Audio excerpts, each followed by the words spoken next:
Hi, John Billingsley, Phil Phlox from Star Trek Enterprise, standing in front of the iconic Paramount Studios to announce a wonderful streaming telethon, streaming live, YouTube and Facebook, 6 hours of wonderful, engaging panels with 60-plus Star Trek luminaries from all the shows, including the animated ones, directors, producers, showrunners, behind-the-scenes talent.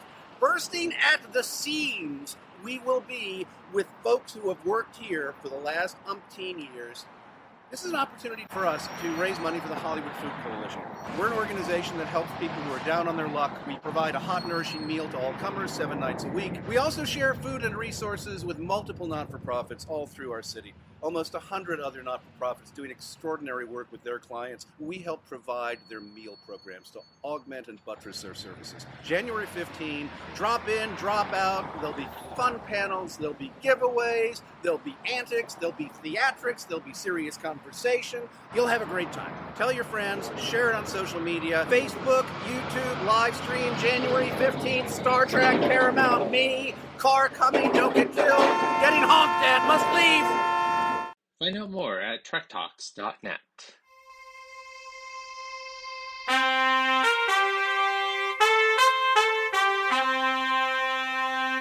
Coconut! I'm Cleveland Booker, son of Quajon. I stand here as what my people would call Malaizi, speaker for the dead. My planet's lost. My family. I feel the final moments every day. I pray none of you ever have to experience that kind of pain. And I want to do whatever it takes to ensure you don't. Communication and diplomacy has been the way of the Federation for centuries. I too value those things in normal times. But these are not normal times. Irreparable harm has already been done. We need to defend ourselves. I recognize using Targa's weapon carries risk, but so does not using it.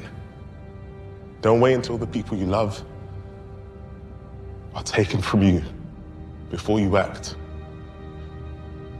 You don't want that on your conscience. Trust me. On behalf of all who have been lost, please, end this now.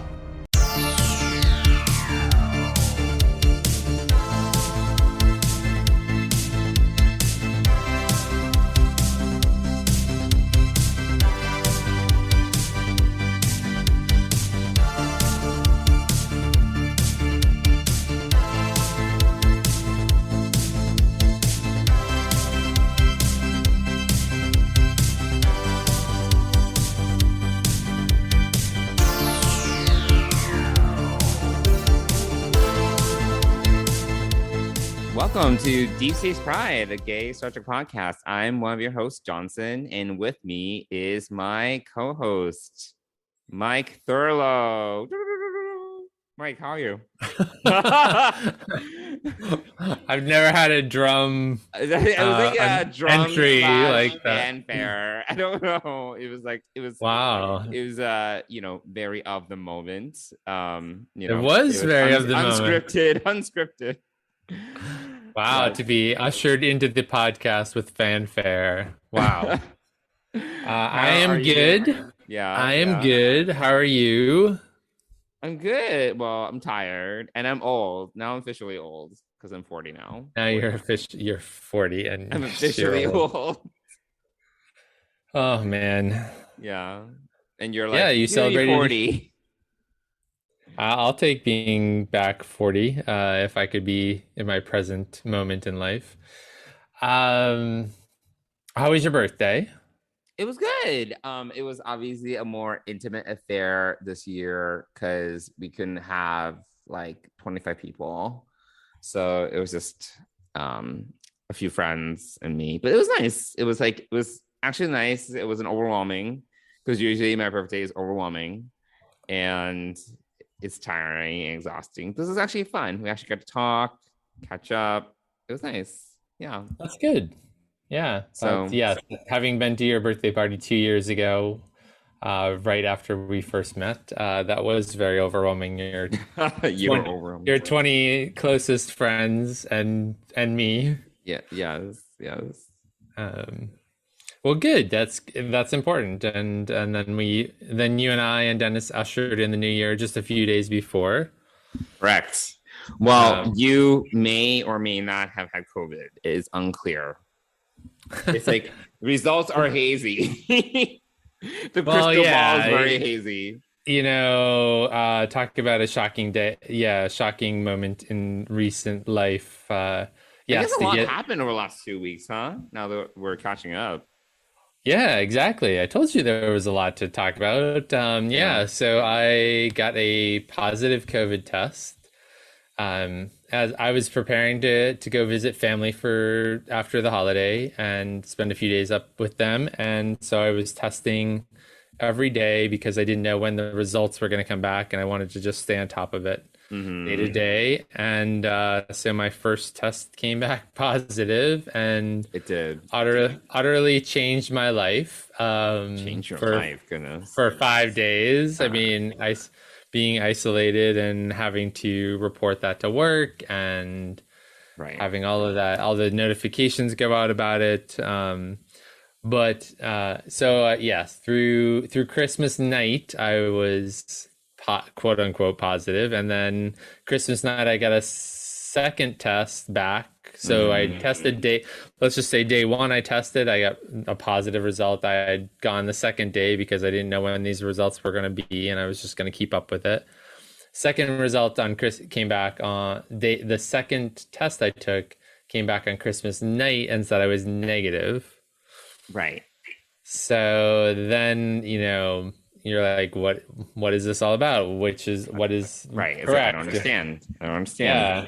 I don't understand. And fortunately, Dennis had been testing every day at work, so he had been negative all along. And but we took my being positive seriously. And so then on Monday, 2 days after Christmas, I walked over and and you guys were like socially distancing in your apartment. Yes, we were socially distancing from the moment I found out that I was positive, because he also had to tell his work. So then that kicked in protocols for him. And so it was very so isolating by myself, in one part of the apartment, while Dennis and Hamish were in the other part of the apartment.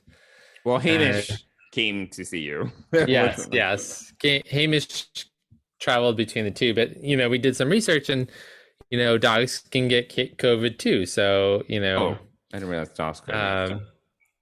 So it was just really crazy. And then Christmas night, I got the second results, and they said negative, and we were like, what the heck? But we continued the protocol of staying isolated. And then Monday, I went and first thing and got a COVID, another test.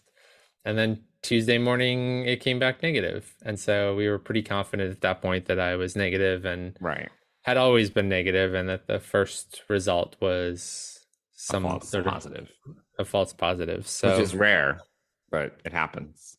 Yeah, I'm not to cast aspersion or anything like this, but the first place that I got the test, so all three of these are from the same company, so it's not, but different sites. Not to cast aspersions on the first site that I went to, but it was it was near Fordham University, so I'm thinking that either true human error, or someone knew that one of their friends was positive, or was possibly positive and needed a negative test to go home, and they just chanced it with my test. I don't know. What? Yeah, I mean, I don't know that, you make up stories, right? We always are making up stories. So I don't know, someone, or it was a mess up at the lab, who knows? But anyway, So I had about 6 days of isolation, and I was having like cold. It was a dark time. It was a dark time. It was a dark time. Yes. Well, you were also like achy, right? You were like kind of achy, and then afterwards, I was like, "Is it just because of old age?" Because of old age. Is it really? Just because of old age? I think. A lot of people are getting colds this time of year, so I thought it was, it's probably cold. I mean, New York So for those of you who are not in New York, we have a lot of hot water heat that is pumped through pipes, and that's how we get heat in these old buildings. And they really tend to, when they're going, you don't necessarily have complete control over how much they're going, and so they tend to dry out my sinuses, and so I did feel not great. So I kind of bought into the fact that I must be positive, and right. So that, yeah. So, but thankfully But I was all not. fake news. Fake news. It was all fake news. Yes. Fake so. news. So yeah, so that was the exciting part, and then after I got the second negative test, that was exciting. Exciting. Yeah, we went out to dinner with you, Dennis and I, and then we made plans to hang out on Christmas Eve, on New Year's Eve. Yes, we did. And there we go. Yeah. But over half of my time off was spent in isolation. I know, that sounds sad. Yeah. So, but so I have not yet. I haven't gone to the movies. The only movie I really want to see right now is Spider-Man. But I want to see it. I have avoided spoilers, surprisingly. Oh yeah, I've avoided spoilers too. I just haven't come up. Which I think it's crazy. I mean, everyone was talking about how long should we. So I've just kind of scrolled anything Spider-Man. I've just kind of scrolled by in my scrolling, or ignored anything, because I really didn't. I don't know too much about the movie, but I guess there's some shocking or spoilery type things that happen. So, well, I will see it one day eventually. Yes, but yeah, that's life here, and now we're back to work, hitting the ground running in 2022, and now we don't have any Discovery for like 5 weeks. I know, it's kind of annoying, actually. It's very annoying because what we found out, we found out like basically like a week and a half ago or something. At this point, we found out 2 weeks ago. It was after episode 6, and then they announced, "Hey, episode 7 is gonna be the final one before a mid-season break." And we're like, "What the fuck?" Like, yeah, where did this come from? Yeah, and honestly, after having watched episode 7, which we will talk about in a moment, it's not exactly like cliffhanger, material. Like, the thing is, like, season 1 of Discovery, we got a mid-season break, I recall, right after, and that episode is one of my favorite episodes of Discovery. Like, that was when they blew up the Klingon sarcophagus ship, if you recall. Do you remember? I'm trying to recall. That was when I had to do the 133 jumps. Oh, right. Yes. Very intense. There's a lot going on. Stamets, like, they're trying to hang on. Like, Michael had to, like, distract the Klingons, and then they jumped into the mirror universe. And then yes. And that was a cliffhanger. That was the cliffhanger, yeah. And that was actually a good cliffhanger. The end result of ellipses but to connect was not really cliffhanger worthy in my mind. I'm like, oh, book's gone, womp womp. Like, I'm like, all right, I'll see you in February. Like, whatever, fuckers.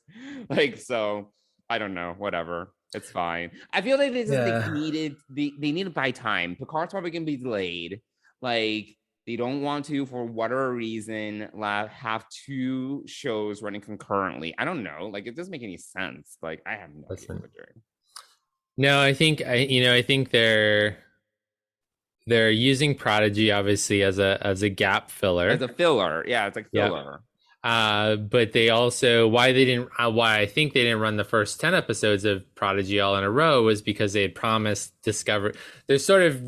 They're doing this November-ish, like late October, November-ish launch of Discovery every year, which I don't know if they'll be able to do it this year. Maybe they won't even have to because of the way that this is all panning out with shows. But they had promised Discovery coming back in 2021, and so I think that's part of the driving force. And then they had Prodigy ready to go. They could fill it in, and now there must be some other delays between Picard and Strange New Worlds, or they're realizing that they can't really get back and start filming season 5. Sorry, not 7. Season 5 of Discovery, and get that out in 2022. So I think that's who knows. That's again, I can fill in the details in my head. I have a lot of great. I don't really understand the rationale behind. I just think that they're terrible at announcements, communication, and scheduling. They're terrible at all these things. They are. You're right. Yeah. Because the thing is, if it's a post-production issue, that's plannable. You can tell, right? You have very specific resources and bandwidth that you're allocating to a project. So we have production timelines at work, for projects, because you can figure out these are our targets, these are the resources we have available, this is what we can do. So they must have known before, if there are going to be post-production delays, they must know in advance that there are going to be those problems. So, hey, why don't you let us know? We're going to have a mid-season break weeks in advance versus, hey, right before the mid-season break. Tomorrow's episode is going to be the last one for 6 weeks. You know? It's just kind of silly. So whatever. This is sort of the theme of Paramount Plus. This is unfortunate. We've both been on the soapbox about this. I certainly have been on the soapbox about this. They are really horrible about communication, and this is another instance of them doing that. And I think what I would really like to see is when these things happen, honestly, the executive producer, I think that these times when these things happen, I think this is a time for when you get Alex Kurtzman on the line, or you do an iPhone interview with him or whatever, but whatever you do, you get the executive producer of all of Star Trek on the line and have him talk to fans and tell them what's going on and just be transparent and honest about it. Right. And I think that would go a long way. And it's something they never do. I'm in nonprofit, and I came up with that idea.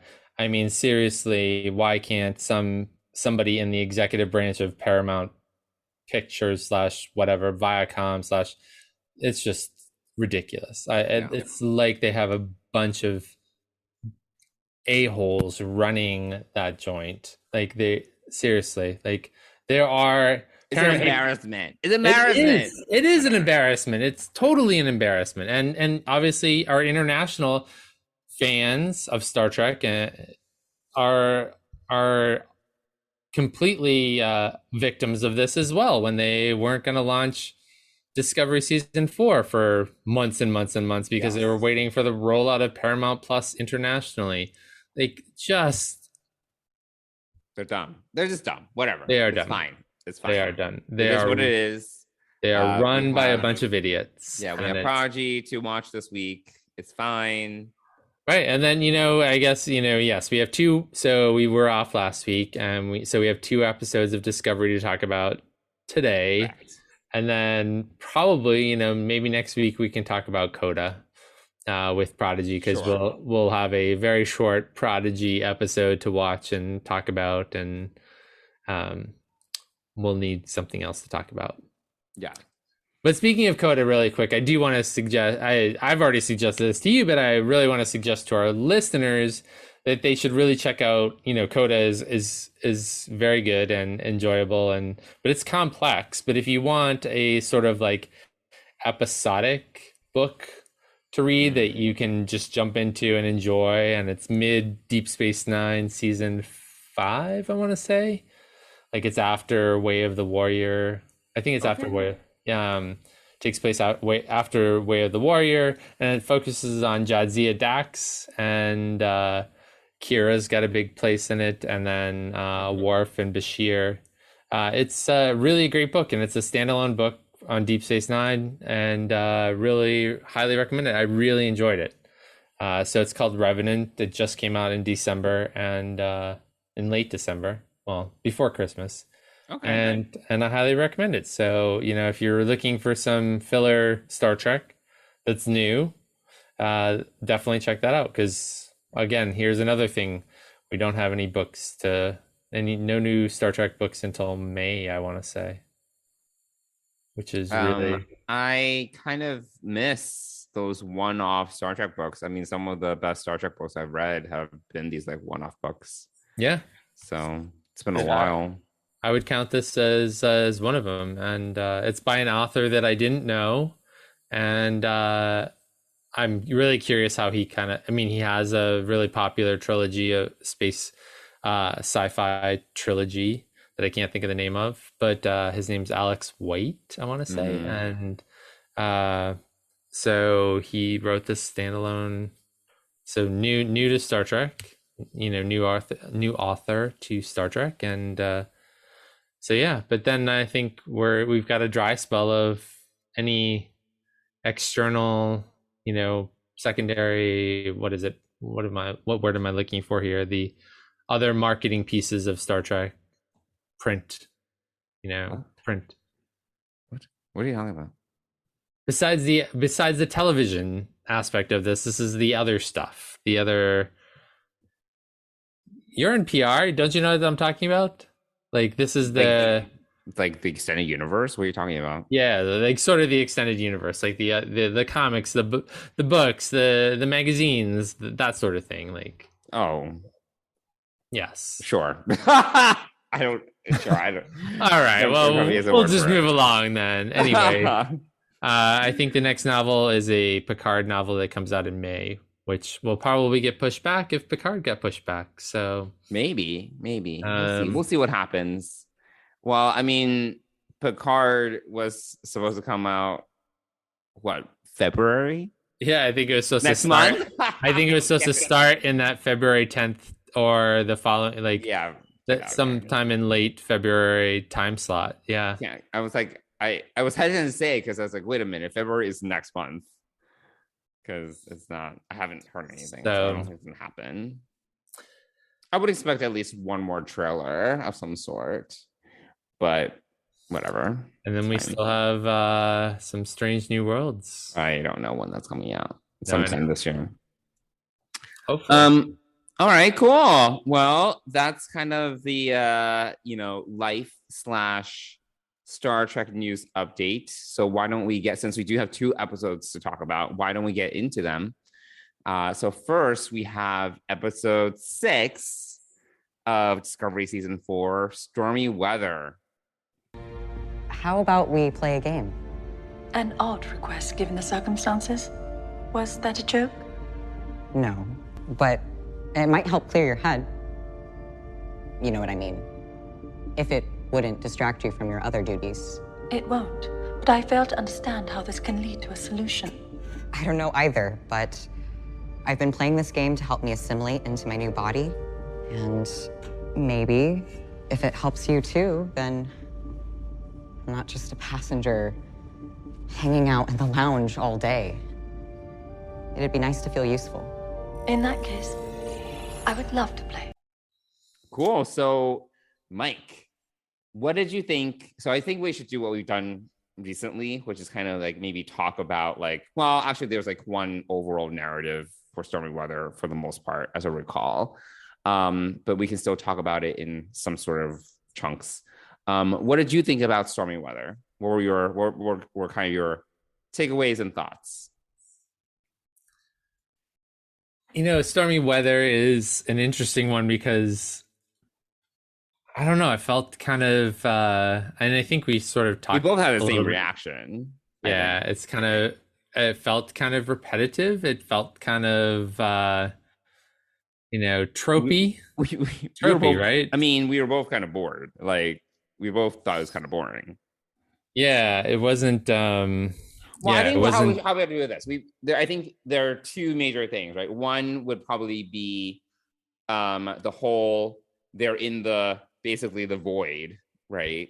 Right. Yes. Which we've done this in the past. They're in some sort of it's like that Voyager episode where they're in the void. Actually, there were a couple of Voyager episodes where they were in a void.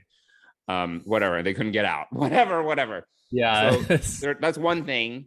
And the other thing is with Zora. Like it's like they run in parallel paths. Like they are kind of like one and the same.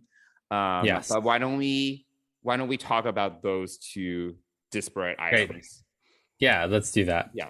So why don't we talk about the whole void situation where they're kind of stuck and they're trying to get out? Yeah, I mean, oh gosh, it felt very slow. It felt very, and it felt very tropey. It felt very, I think Voyager is a great example of how we've sort of done these episodes, and these sorts of episodes weren't Voyager's strongest by any stretch of the imagination. I mean, some of them were okay. Like the Voyager Void episode, that was kind of interesting. That was the one where they were kind of stuck in a space and for 2 years, right, or something. No, there was one where they were stuck in. It was like it was a season opener. I think it was season 5 opener, maybe. Okay. Where it was like they were in this void for like 3 months because they were just traverse. It was like I think 500 light years of like empty space or something like that. Okay. And then there was another episode called The Void where they got stuck. It's a region of space where they couldn't get out, and there were ships kind of like pirating each other. Do you remember that? I do. Yep. Yeah. The one where they're like traversing for 3 months and there's like nothing. That was when there was this race of like they were like polluters. They were like the regional aliens that were right, yeah. And then there was another race that was dumping all their radioactive garbage. Right. Yeah. So that was the other episode. But they're all very similar. It's like they're in this region of space. They can't get out, and like, it's all dark. It's like the same. Yeah, I think I equate it more to that 3-month episode where they're in the dark. Okay. And it's just kind of like, I don't know, boring, like, oh, people are going crazy because there's no stars. They're just passing time and didn't know how to pass time. And right. They're like shooting ideas around, and like, I don't know. I thought this was really boring. Like, it was just like nothing was happening. And then like they sent out the dot, right? And then they made it so dramatic. Like, it was just like, oh no, the dot is suffering. I'm like, oh my God. It's like they just need to amp up the drama. I was just like, oh my God, it's a fucking probe. Like, why did they send a probe? Like, why did they send like a semi-sentient robot? Like, whatever. Like, it was just like, oh my God, it's like screaming. I'm like, this is so fucking boring. I was like just bored out of my mind. It was just like, we know they're gonna get out. It's just a matter of time. Like, I don't know. There were some stakes, I guess, like, oh wait. Oh yes. So yeah, there was a crew member that died. That was dramatic. Right, yes. Because the hull was corroding. And then, it's coming back to me. It's been like 3 weeks since I watched this episode. At the end, where they put everyone, they find a way out, but then they put everyone into the transporter buffer, and then Michael is like on fire. Like, remember that? Yes. I was just like, the transporter buffer thing. I was like, okay, I guess. Like, if they need to turn off life support, that's interesting. That's fine.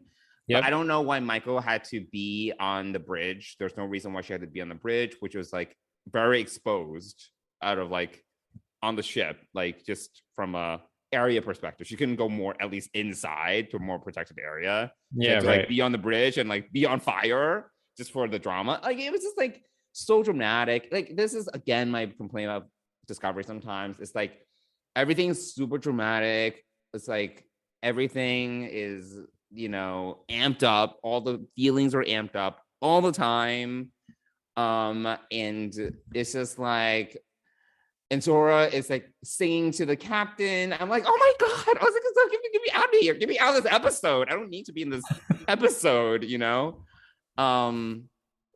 So yes, those are that's like my that is the A plots. You bring a lot of good points up. I think that this felt very fillerish to me.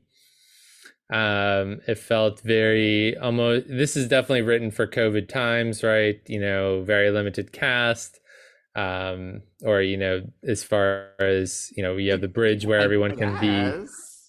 I mean, they're the bridge goes together. Like, Yeah, but look at all those stations. Like, everyone was more than 6 feet apart. Like, no one moved from their the station. Discovery Bridge is massive. I know it. It's so big. I know it is. I know. I'm just saying, like, when you look at it through the eyes of COVID, I just think that it's, this felt very much like a COVID. Like, we didn't, for maybe the new LED screens were down for this episode, or I don't know. Like, it felt like one of those things where, we got to cut the budget this week. It felt one of, like, those days, the days of, Next Gen and whatever, where you had these filler episodes that just, like a bottle show. Yeah, this was definitely a bottle show, and there were fewer effects. I mean, there was still quite a number of effects, I would say. Sure, like, yeah, with like the hull corroding and like the yeah, bridge on fire. I mean, yeah, it's certainly a filler or bottle episode for the 22nd century, or whatever it is, 32nd century. 32nd century. Yeah, it just felt very like, you knew that they were gonna figure it out. You're like, okay, we've been here before. They're lost in the, it just, the whole thing about not knowing which direction to go. I was like, oh man, not this. It just felt very, repetitive. Like, someone was at home watching Voyager and said, "Oh, you know what? Let's just do night, but on the Discovery and tie it in." Night's the other. I looked it up while you were talking. Okay. Let's just do that in Discovery. On Discovery in the middle of the anomaly, and not really have to do too much other than create internal drama and then have a computer that is, as a side story, a computer that, because we needed Gray to do something. So, so we have the computer side story. So, it's just, it feels very filler-esque, very like, oh gosh, isn't this in the manual? Please tell me that this is in the Starfleet manual somewhere where they teach you how to get out of a void. Because I know at this point, this should be, and Mary Wiseman is back teaching at the academy, and she's, please tell me that she's teaching them about how to get out of a void, because goodness, so that's, it was very boring, very bottle show. You knew they were going to get out of it. There were fake stakes, right? There, yes. The only way that, they created any stakes is that Dr. Pollard saw Lieutenant or Ensign so-and-so get sucked out of the ship as the thing, which actually for half a minute, I really thought that we were seeing the end of Dr. Pollard. Really thought that was coming. Okay. Just the way, that we've seen other. They need the black characters. Yes, I'm not denying that. I'm just saying that the way that the way that they set up the episode where she was in sick bay talking with Stamets and Gray, and then she went off, and suddenly she's in the midst of this crisis of the hull corroding, and I thought, yeah, this is it. We're gonna say goodbye. She comes back, and now we're gonna say goodbye to her. That's what I mean. Thankfully, no, but man, you had me going there, Discovery, for like 2 minutes, thinking, for half a second, thinking that we were going to lose Dr. Pollard. Instead, we lose some faceless, nameless, rando, rando. That I don't remember the name at all. Yes. And in fact, dramatically, it would have been much more impactful had we lost Dr. Pollard. That would have been dramatic. Yes, that would have impacted Michael significantly more than an ensign would. That would have affected Culber, and also Gray and Adira. It would have affected all of them, and that would have upped the stakes quite a bit, right, from my perspective. But we Oh, didn't have and that. this was also the episode. It's been so long, but this we also complain about this. This was also the episode where they gave Owa, like, remember, like she was like, I need to go to engineering and help with Oh, is this? Oh yeah, this is it. Yes, we had and we were another like, wait, exposition. this is like exactly like the previous episode where they got Reese to like do something like random and like it's and then it's like some personal stake and it's like, oh, I have a personal story to connect to this, and I was like, what the fuck? Like, I was like, why are we doing this? It was like exact. It was like literally It was recycling the same like plot device. So like, we did it. We did it with. She didn't end up going to fix engineering or whatever it was. But no, and in fact, she acted so out of character. It was so unbelievable. Yeah, I was like, "Where's this coming from?" I was like, "This is." Yeah, awesome. It wasn't. You know, we got this with Reese. We got this with Ronnie Rose Jr.'s character, which I can never remember his name. Who? The communications commander. Oh, Bryce. Bryce, thank you. Oh, Bryce. Lord. So we got this with Bryce. We've gotten this with Reese. Now we've gotten this with Oo. You know, this exposition. Didn't Bryce also have like a suggestion in this episode? I feel like he had something, like he had a line. I don't remember. I don't even remember Owa's Owa, whatever her name. I mean, I just know it's Owasaka. Like that's so unusual. Well, yeah. But I guess she goes by Owo or Owa. Is it Owa or Owa? Oo, I think. Owa. Okay. I don't even remember her personal story because I was so incredulous. Like I was bewildered and incredulous that they did the same exact thing. Yes. Character detail by exposition is not an effective storytelling method in 2022. It was just such an eye roll moment. I was just like, oh my god, like whatever. Like and to have her act out of character in order to get to that. No, it really felt out of left field. Like it was. I was like, why is she all of a sudden like up in like Saru's grill and was like, let me help. And I was like, why? Where's this coming from? I just don't get. Yeah, exactly. Yeah. So we had that. So, you know, I think, so that just makes this episode even worse. And I like Oo. Like, I really. No, it's great. Yeah. We've talked about this. We like the bridge crew. I just don't like what the writers are doing with the bridge crew by having them tell stories about their lives in order to involve them in the episode. Yeah. I just kind of just throwing them a bone. I'm just like, oh my god. I mean, Reese had to explain why he wanted to. Oo had to explain her behavior. Bryce's is the only one that actually made sense. Because he was like surfing, like he was talking about that. Yeah, the right? surfing. Okay, that one made sense because if you're looking at the waves and if he's looking across at the bridge and Tilly is showing the model of the waves and he sees that, he can make the connection that, hey, that's like waves on the planet I used to vacation with, and that makes sense. The other that made more sense. Yes. The other stuff doesn't, and go back and listen to our previous episode about talking about Reese, because I think that we agreed that if they had focused the story on Reese instead of Michael and Book going to rescue these, or focus more of the episode on Reese going to save the colony, that would have made a better episode. This is just this is the worst offender of this new exposition, character detail exposition thing that they're doing with these characters. This is by far the worst and the most out of place. And to have her like challenge Saru out of the blue and like, no, I'm sorry, it's just not that. And I think we talked a little bit about this. That's writing. That's the writer or writers. I thought, so I thought this episode as a whole was really, really not as well written as it could have been. And, or even if we needed this episode at all, I don't know. No, I was just looking, I was distracted because the only interesting thing about this episode that I noticed, which was different, so first I was like, who directed this? Jonathan Frakes directed this episode. Right. And there was one moment, I don't know if you recall, but it struck me because it's so different and we've never seen it in Discovery before. where you have different British crews kind of interacting, they're talking, and you see it's almost like comic strippy. Do you remember that?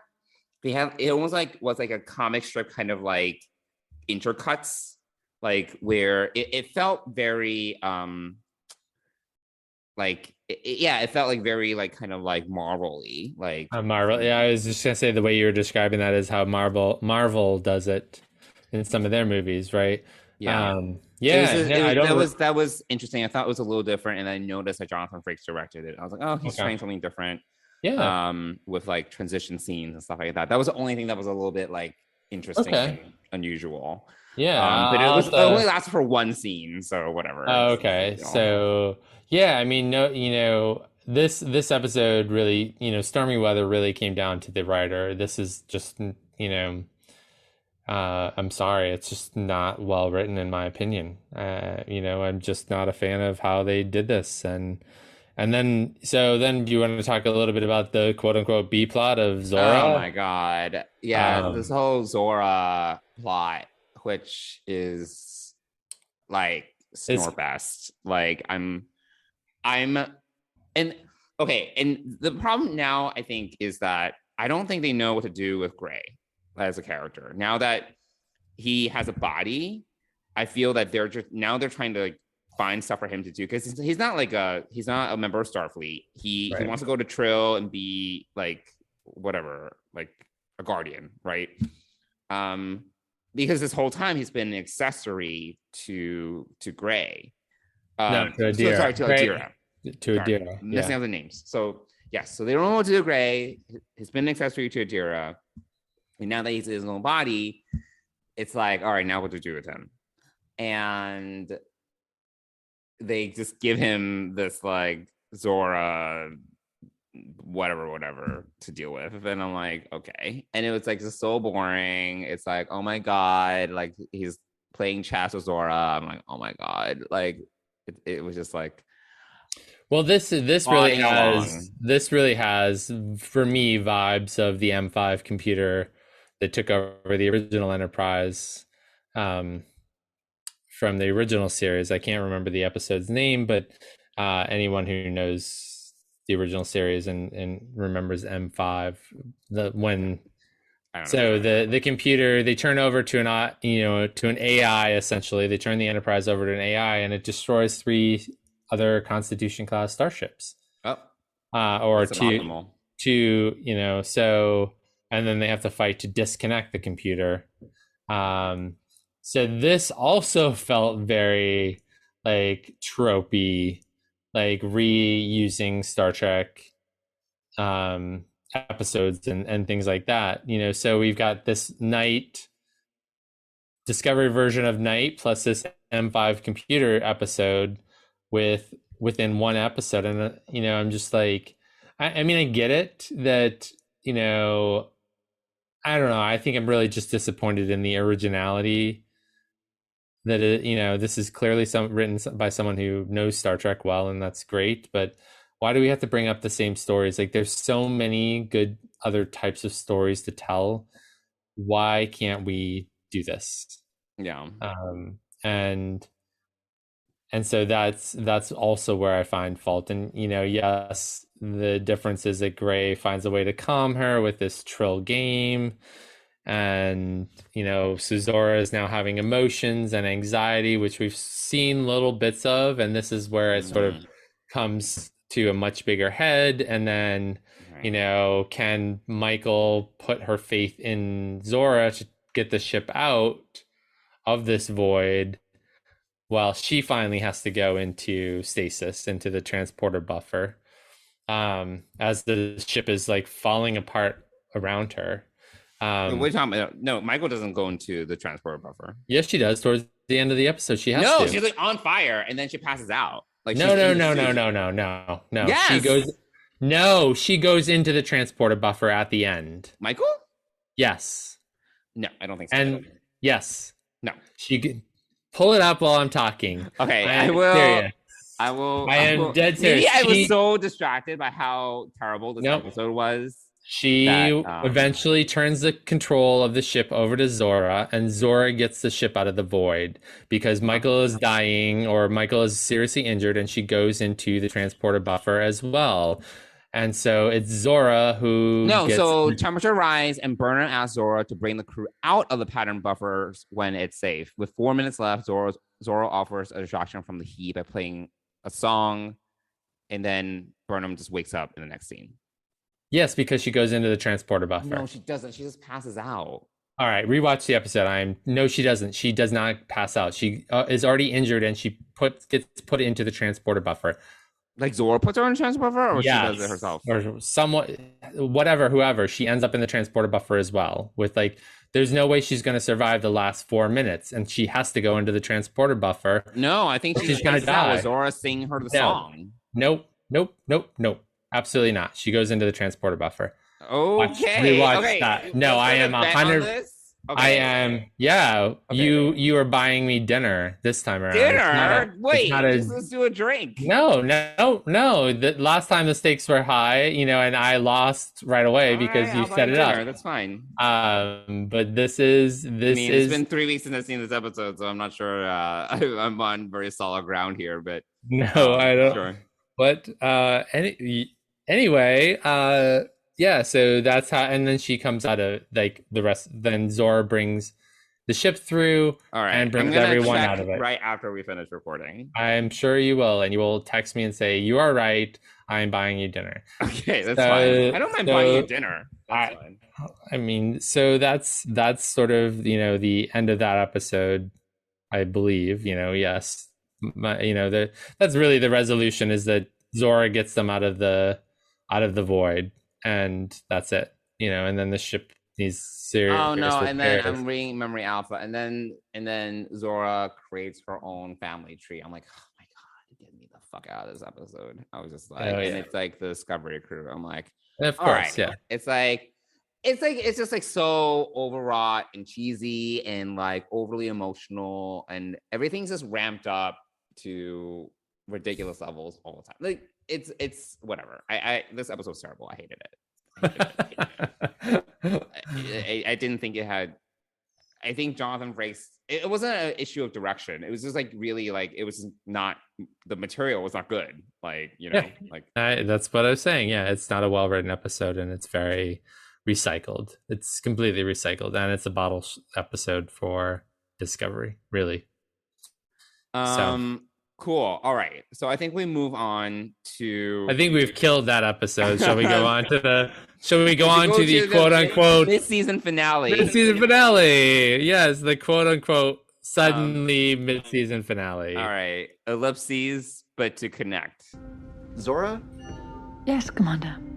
I know you mean well, and I know you value and respect Starfleet and us, but you could still prioritize your feelings over our needs and our captain's orders. Everyone on the ship is in a chain of command. That's the agreement we make to work together and keep each other safe. And you're not part of that. I would very much like to be. I was hoping you'd say that. Before you decide anything, might I offer a recommendation? Of course. However, my evaluation is now complete.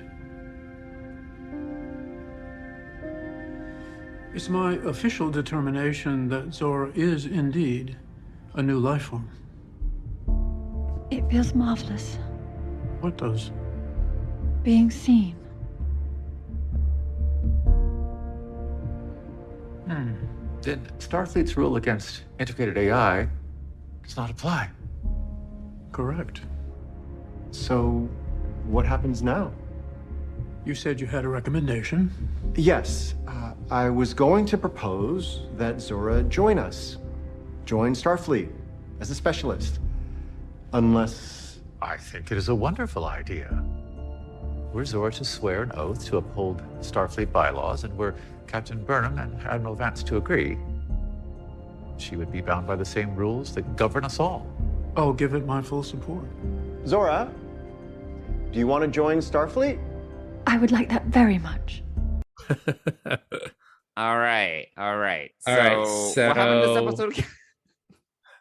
So I just need to, watched like, this realign yesterday. my mind. Like, what happened in this Sure. episode? So we have Zora, who has unlocked where the coordinates of It's species like Sensi. Measure Man Part 2, whatever. Yes, it is. So we have the computer refusing to give us the coordinates. We have And then the Federation. meeting. Yeah. Federation and non-Federation council meeting. Yeah, everyone's gathered, as many planets and from all the quadrants, as they say.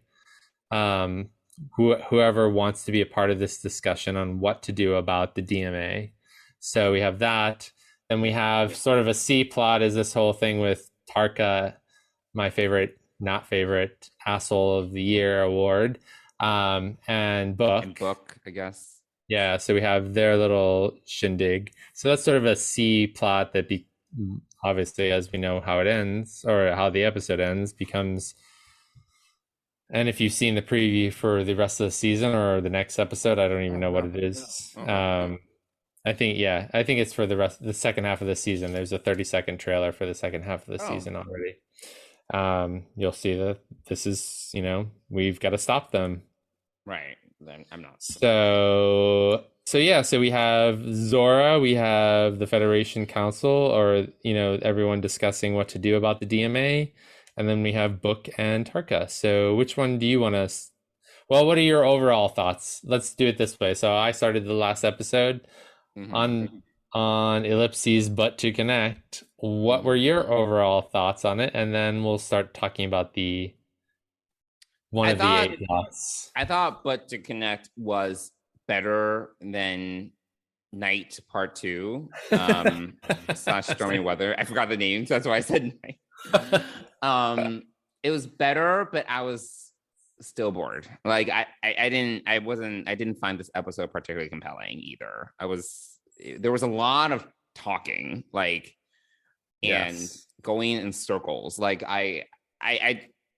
Okay, so one of my main issues with this season is that I feel that the DMA, I don't think I was gonna say we feel the gravity of the DMA. Oh, I get it. We're told the gravity of a DMA. Obviously, it just destroys Quajon in episode 1, and it destroys the colony in episode 4 or whatever. I don't remember, but I feel that the threat of the DMA it's not existential enough.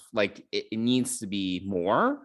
I feel we're told that it's existential, but we haven't really seen it do a lot of damage, other than, yes, it destroyed a whole planet. It destroyed one planet, but it hasn't done much more beyond that. And the destruction of the colony, they were able to evacuate basically everyone except for one person. It's not the best, but they're making it sound like much more than it is. I feel for example, this is not a best of both worlds situation where we see the Borg literally just, even the Borg destruction scale, they don't destroy entire planets. We didn't really even see that in Best of Both Worlds. We just see them destroy a colony on whatever, I don't remember the planet. Shoot. And Best of Worlds Part 2, they destroy a fleet, but that is many levels below destroying a whole planet. But for some reason, the Borg just felt like such an existential threat compared to this DMA thing, where they're really making a big deal out of it, obviously. But I'm just not feeling it. I don't know how you feel about it. I'm just not feeling it. Well, I think, as you were kind of describing it, and we did learn that, it destroyed Quajon in episode 1. And I think to be a little bit crass, they blew their load on the first episode. Right. And then it just, and then it fizzled out. It would have been, I think it would have been better to have build up to it a little build up to it a little bit more, and give us some oh, what's going on here? What's that? And not knowing, and then ooh, what's that? Like almost like it could have done the colony second, like, ooh, what is this thing? It's doing something to space, maybe a ship gets stuck in it or something, and we sort of start to explore it, and then the next one is the colony, and then we lose Quajon. That would have been a ramp up of existential qualities, because we're like, oh, it's curious, I don't know what it is.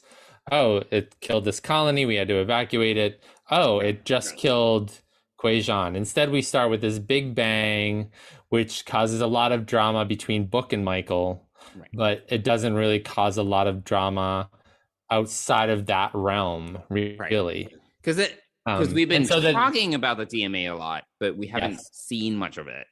Yes, and suddenly it disappears. It disappears in episode 5 or whatever, and so we suddenly realize that it's got to be artificial, and so it's just the order of events is a little bit out of place here. And I think that now that once it disappears, and you're like, oh, we don't know if it'll ever reappear again. We don't know where or how or when. Then we get very like. Then it just creates this like question, like, is it really a threat anymore? The value of it, I think, has gone down, and we sort of rely to go back to episode 1 on the destruction of Quajon as the thing. And I think they probably did that because they're really showing the slow burn of, excuse the burn reference, but the slow burn of Book's like hatred and anger and grief and all those feelings. Like they're showing that process of grieving for him, and now we're in the anger phase, and now we're gonna now we're throwing away our relationship with Michael because we're on different sides of this now, and I want to kill it, and she wants to find out more about it. Like this whole now we've got now we've really made this about an interpersonal drama, and Michael's going to have to choose, and Book's going to have to choose. And now that I say all of this, we go back to that first or second episode, and we're like, who's she going to lose that really is going, like, who's going to die that's really going to affect Michael? And I'm wondering now if the person who's going to die is actually Book. And that's what I just came up with as we're talking. I've not thought of this up until now, but I don't think we're going to lose like Reese or, Owo. We're going to lose someone who's really significant to Michael and really affect her and have her faith shaken, maybe, perhaps, but I think that though, yes, I agree that we really haven't built this, the way that they've built up the DMA, and then suddenly it's gone, and now we're still trying to figure it out. And now we introduce this other character, Tarka, which I hate, obviously. And hate is not strong enough a word. Goodness. Like I would like to throw him into the sun level of hate. I thought he was less annoying in this episode. I mean, like, and then we got like that moment where it was very out of left field where he's from a parallel universe. I'm like, what? Well, he's not from a parallel universe. He and his partner, like, so again, I don't really like the caginess. I'm not really liking the caginess around my friend. We'd meet in another world. Like, that is bullshit. I'm calling bullshit on that. That's bad writing from my perspective. Like, why he's willing to burn down, like blow up and use a weapon that has been banned throughout the Federation. And Lorca wasn't exactly. Lorca was like willing to do whatever to get back to his universe. True. Yeah, no, but this, it's just this character is, completely selfish and wants to get to this parallel universe where he and a friend, quote unquote, agreed to meet should they ever get separated from being both scientists in this Emerald Chain lab. So if your friend is like your lover, which it seems like it is, because who are you're gonna do all of this for? Just a friend? I mean, come on. Like, I just really hate the vagueness around this, and I think it's a really bad writing moment for this, but it doesn't make me like him any less or more. It didn't make me. No, I mean, I was just like, I don't like him any more or less. Like it was just like, it was just a moment where he was like a little bit less annoying.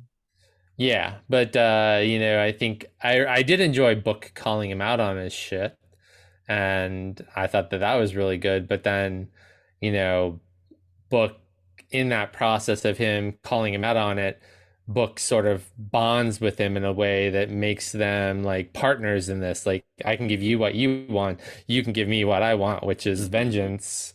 You can get your power core so you can go wherever you want.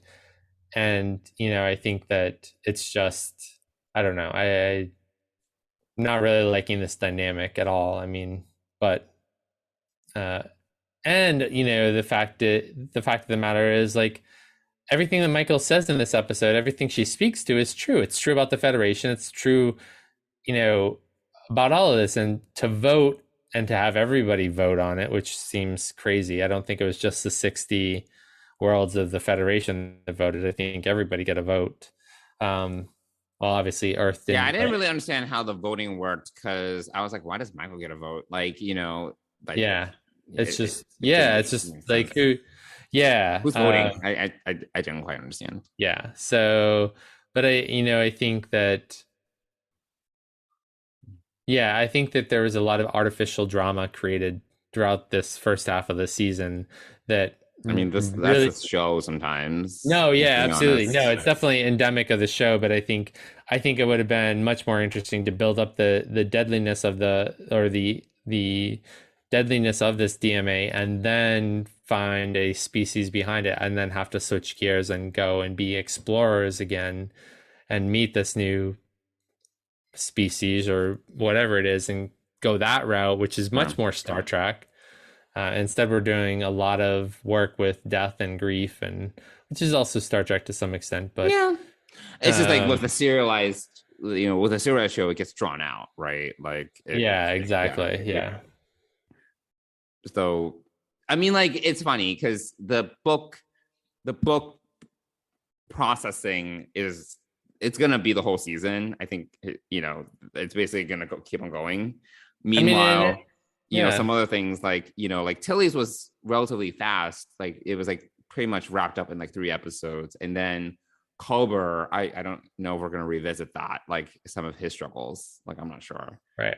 It seems to have dissipated somewhat. Right. But we do also in this episode get the idea that we are losing Gray. Adira is taking Gray back to Trill and going away, so I was kind of like, all right, whatever. Yeah, so I mean, that's sort of the closure that you mentioned very, very well when we were talking about the previous episode. You were like, you didn't actually jump ahead. You were kind of living in the moment of, well, here's Gray, he's helping out Zora, but because he doesn't have anything else to do, what's going to happen to this character? And then by the end of this episode, but to connect, we know what's going to happen. He's going back to Trill, and Adira is taking him back there. So we do get that kind of ending. But also, we have... I shed no tears. It was fine. No, I think, again, we're shedding characters because I think we have too many characters. There's too many characters. Which is, again, would have been good if, I not that I don't like Dr. Pollard, but I think that would have amped up things a little bit differently. That would have caused some, like, collateral damage and some grief in ways that would have been interesting to experience. Like, sure, I think Gray and Culber experiencing grief of the loss of Dr. Pollard would have been a good contrast to the way that Book is experiencing grief all season long, like up and down, angry and sad and angry and wants to help, and then wants to destroy and kill, and and now will throw everything away to get vengeance because he thinks he's right, and the person who he's spent the last 2 years with and is in love with is wrong, and makes the decision to throw all of that away for this evil man. So I think that yes, 10 species 10C is the new big baddie of whatever this may be. But we've now got a very human or a Ryzian evil person who is also becoming a baddie. Well, look, along. so you were saying that Book wants vengeance. I do think he does, but at the same time, the argument that he makes to the council, I thought that his rationale was actually quite compelling. And at the end of the day, I don't actually think that either of them are wrong or right. Because his objective is not so much to get vengeance on Species 10C, but to destroy the dark matter anomaly, to prevent it from destroying any future planets like what happened to him and Quajon. So it's not a matter of vengeance in this case, at least the way that he articulates it. And that's why he got some people to kind of agree with him. It's to look, the time is not to be diplomatic. The time is to take action, because by the time we start talking to Species 10C, who knows what else is going to happen? We don't want another Quajon on our hands. So I actually thought that was a very compelling argument. And I think that what is actually more interesting to me is that there is not a perfect answer here. Obviously Michael's concern is there might be blowback to destroying the dark matter anomaly. They don't know what's going to happen. But for Book, it's okay, we'll figure out the consequences later. I mean, the more immediate threat is this dark matter anomaly. And, that's what the danger is right now. That's the clear and present danger, So I actually thought that, I don't actually mind that, that Book and Tarka are going off to destroy this anomaly, because it's not vengeance. It's they, at least in Book's mind, in the way that he argues it, it's to prevent further tragedy, right? I mean, yes, I see that. I think that that's sort of a falsehood on his part. I think that I think it's more vengeance than what it's going to do to other people. I think he's. I think it'd be a little bit of both. Oh yeah. I'm not saying. I'm not saying. Yeah, I just feel because I think that we've seen, because what happened on the colony, he didn't want to leave anyone behind, right? And it pained him to have to even leave that one. I don't remember his name, the one criminal behind. I do think that he now has this.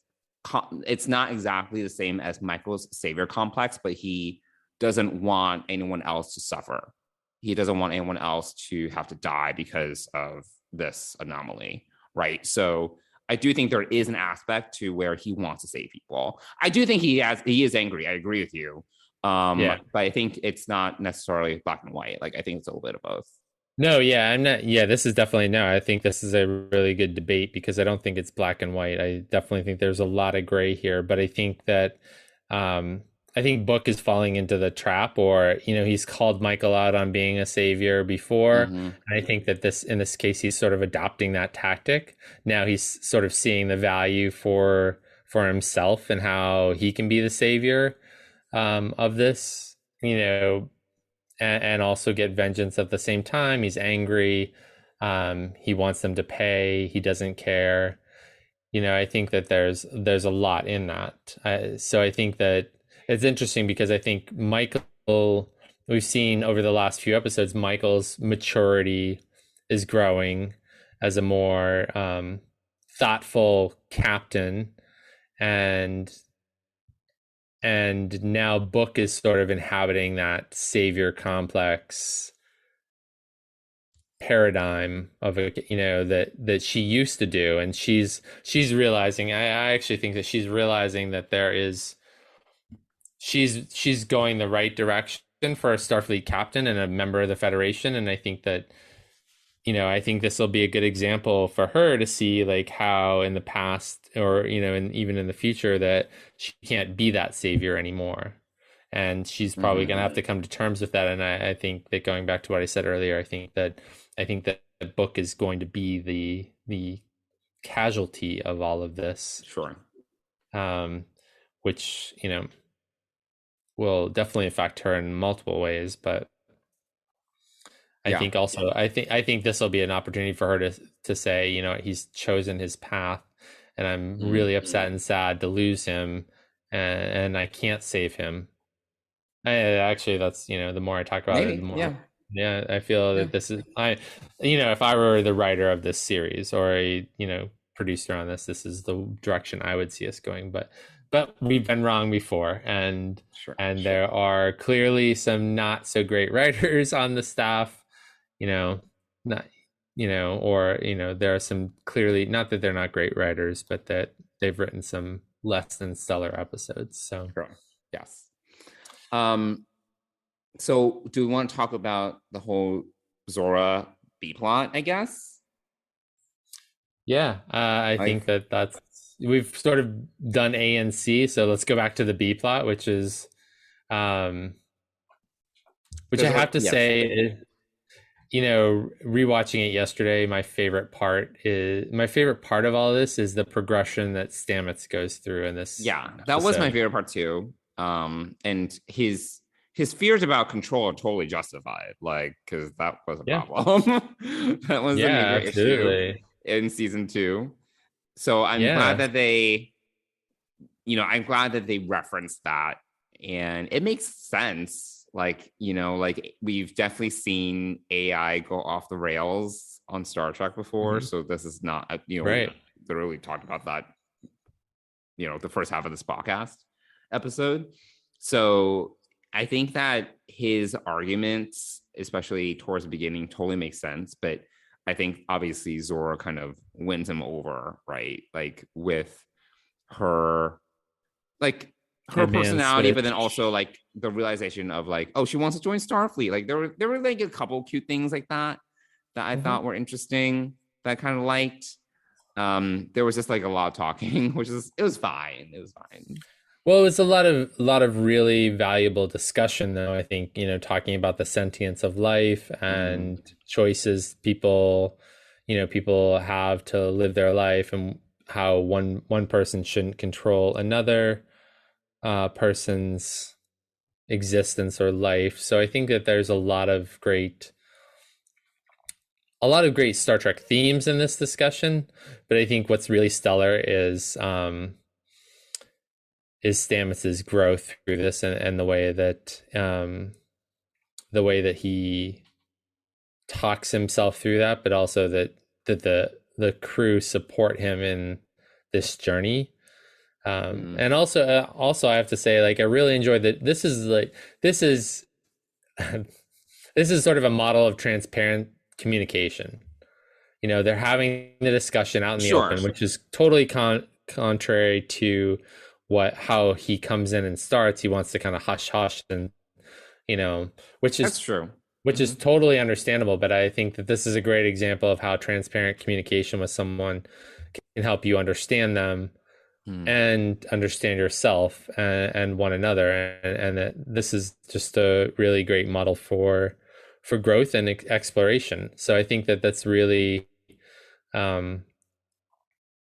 really great on the part of this episode is this whole, and as much as I did really like how they melded Burnham's speech and Stamets' speech towards the end of the episode. I thought that was really, didn't like that, actually. I didn't think you would, but it didn't connect for me as well. Like, I could see why you liked it, but I didn't think that it was as successful, personally.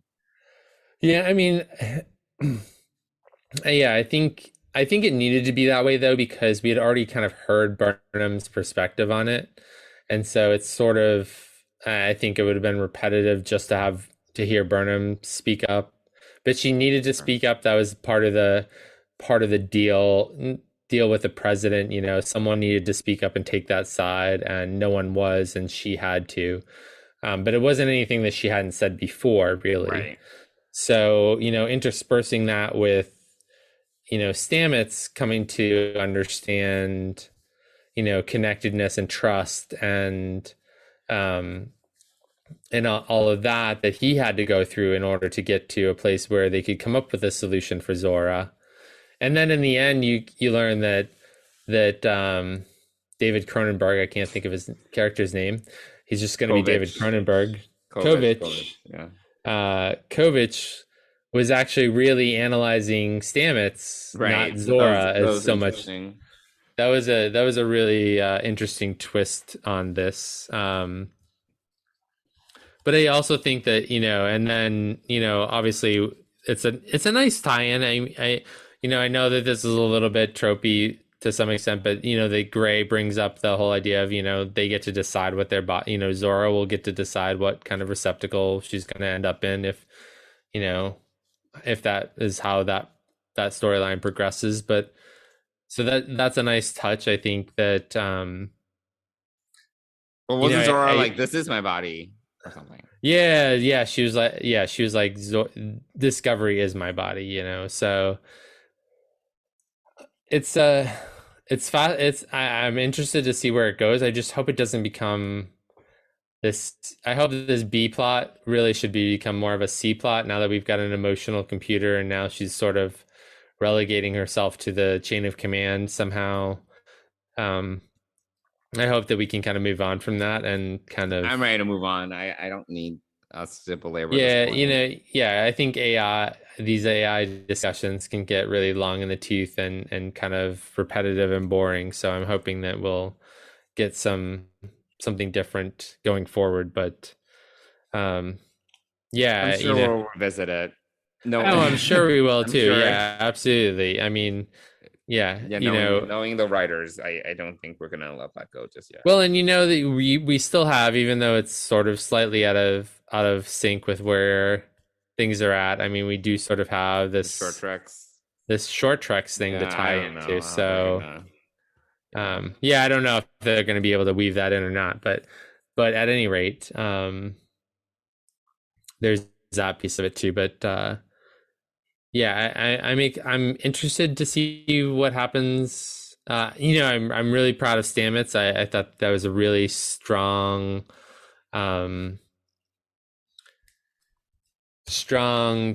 character arc for him to go through. Sure. I thought it was really well played also. So, and I also really enjoyed how Saru was sort of more in the background of this piece of it. Right. So it's I liked having Saru there, but his presence. It was mostly on Stamets, like that. Yeah, it was really on the star of that plot line. So yeah, and I thought it was really well done. I really, so that part of it I enjoyed. Am I tired of the Zora storyline at this point? Yes. Like, let's just, Yes, I'm ready to. Let's get back to human on human interaction and have some crew building experiences. Which, if you see the 30-second clip for the second half of the season, you'll see some crew moments, which I think are good. All right. So we'll see what happens, but I think we've beat Butt to Connect to death. I think we talked most of everything. The Federation president continues to put Michael in the situations where, I don't know, like, continues to rely on Michael and put her in these positions where she's playing a really pivotal role, despite what she said to her in episode 1. I know I brought that up. Yeah, but I think if you look at it, the progression of Burnham through this season so far has been really has gotten better and better. She's gotten calm. You mean with the president or just her character? I think with the president, but with her character as well. I think she's sort of settling into this more diplomatic, this more Picard style and captain versus a little bit versus a Kirk style. We did say at the beginning of this season that she still lets her feelings kind of like, it's still very out there and it definitely affects her. But I do see what you're saying. Yeah, I think she's becoming more of a Picard, and the Kirk part of it is kind of going into the background a lot more. So that I'm enjoying. I think that I really don't I enjoy, and I really like that this dynamic between the two of them. I think that showing women in power running the Federation and running, the Discovery, I think is really powerful stuff. And we have really a lot of strong female characters in this show, and I think that that's great. I think that's I do enjoy it. I just think that there was a bit of a disconnect because, again, I don't want to repeat myself because I already talked about this in the last episode, but it's like President Miller didn't trust her, but then she immediately puts Michael into these situations where, things hang in the balance because of Michael, So I think like if there was like a more gradual it's almost similar to what we were talking about with the DMA. I feel like, we had to have this like antagonistic moment in episode 1. And then I feel like there was a 180 without, I feel that it was a gradual progression of some sort versus like President Miller immediately putting Michael into these situations. It would have been better. It's just like, sometimes I just kind of get whiplash from Discovery, it's just like, things just like go, like, it's very much like actually what along the lines of what President Miller said. It's like a pendulum. Like sometimes it's like, it goes to very much extreme sometimes. And it doesn't, I don't know. That's another issue I have with Discovery. It's sometimes it's just too much on the extremes. It doesn't need to always be like everything's on the extremes, like whatever. Yeah, I think you're right. I think that it focuses on the apexes of the pendulum and not in the part in the middle that's a little bit more balanced and those moments are rare, but I like them. It's like the Tilly thing where like, she's in this place where she doesn't know what to do, and like she needs to discover herself. Those are really great. And I feel like we need more of those moments and character moments and plot moments, but instead we're just like, I don't know, we're just like all over the place sometimes. So anyway, I think we're done talking about these 2 episodes. I think we're good. I think so too. So cool. Next week we get to have a little lighter discussion around Prodigy. Yes, and then we can have a coda, which is a little. We can talk about coda. Yeah. So why don't we give a shout out to our sponsor, Fansets? Yes, please do, Mike. So Fansets is our sponsor and also the Trek Geeks podcast network sponsor. And it's been a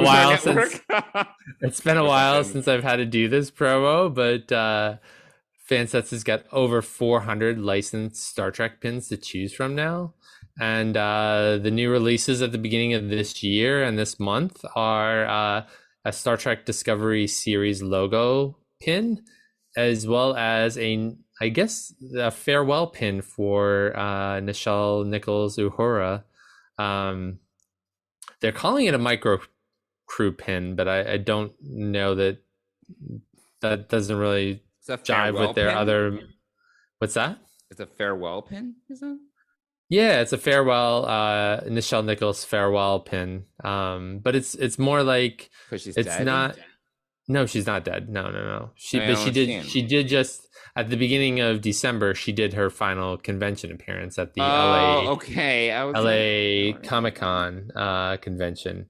So it's slightly different. It's not a Woman of Trek type pin. It's got the Enterprise, the original Enterprise, and her uniform from the original series, with her earpiece in. So it's a nice looking pin, and they're calling it a farewell pin. So, but it's also called a micro crew pin. So I don't know, but anyway, go check those 2 new pins out. I'm sure that they've got a whole lot more new stuff coming out this year, which will be exciting to see, as well as continuing the series 3 of the Women of Trek. You have Dr. Gillian Taylor from Star Trek 4, and you also have Janice Rand as well, from the original series. So head on over to fansets.com. Actually, and they still have the holiday pin from this year of the Discovery and the Wreath. So get that so you can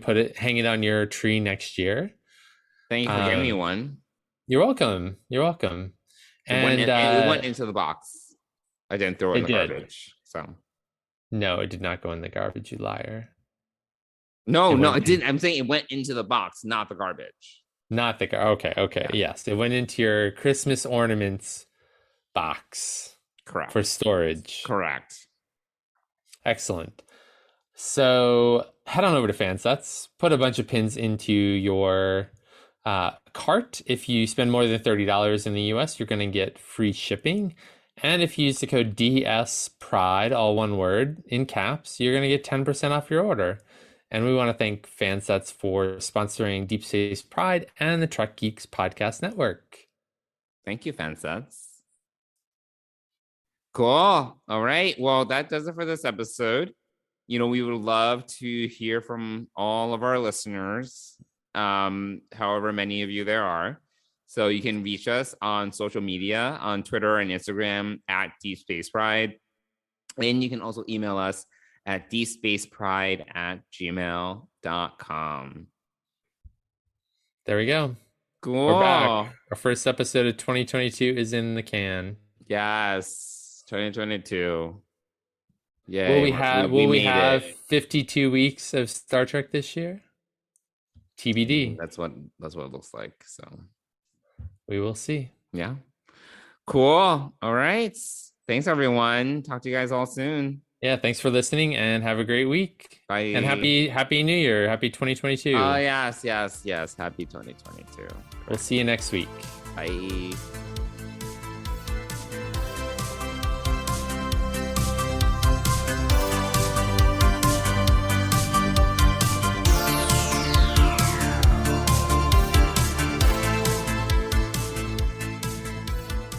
Deep Space Pride is a production of Coconut Media Works. Executive producers Bill Smith and Dan Davidson. For more great Star Trek discussion, discover the other shows of the Trek Geeks Podcast Network at trekgeeks.com or find us in Apple Podcasts, Spotify, or your favorite podcast app.